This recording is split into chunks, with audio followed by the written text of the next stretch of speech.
안녕하세요, 정희진입니다. 오늘은 애호박 볶음을 할 거예요. 오늘의 레시피는 엄청 간단하기 때문에 재료를 보고 바로 시작을 할게요.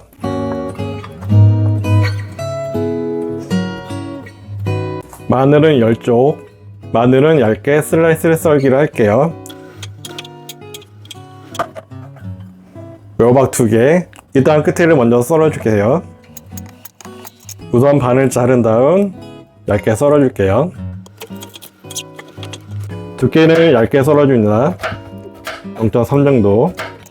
애호박의 두께는 여러분의 취향대로 썰어주시면 됩니다. 나머지 한 개도 마저 썰어줄게요.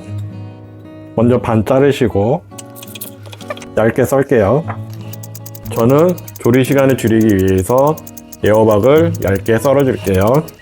이제 재료 손질은 끝났고 준비는 다 됐습니다. 불은 그냥 센 불로 켜줄게요. 호박을 넣겠습니다. 참기름 넣겠습니다. 하나, 둘, 마늘을 넣겠습니다. 마늘을 넣고 약 1분 정도 볶아줄게요. 볶으면서 애호박과 마늘의 참기름의 고소함을 조화가 잘 되도록 잘 볶아줍니다.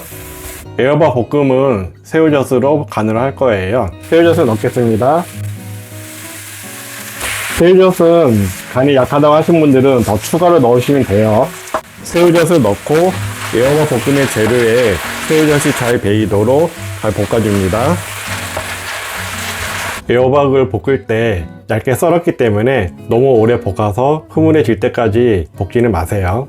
애호박이 익을 때까지 약 1분 정도만 볶아줄게요. 오늘 애호박 볶음의 레시피는 엄청 간단하지만 맛은 아주 좋아요. 다만 매콤한 맛을 원하시는 분들은 청양고추 2개 정도를 썰어서 넣어주세요. 애호박이 다 익게 다 볶아졌으면 다른 용기로 옮길 준비를 합니다. 양이 3, 4인분 양이기 때문에 큰 접시를 준비를 할게요. 조리된 애호박 볶음을 접시로 옮기겠습니다.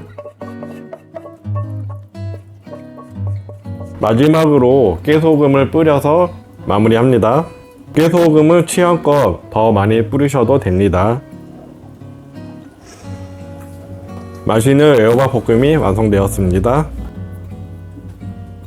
애호박 볶음 생각보다 엄청 간단하죠? 언제든 해먹을 수 있기 때문에 오늘 영상을 보시고 여러분도 한번 드셔보세요. 다음에도 다음 요리로 찾아뵙겠습니다. 감사합니다.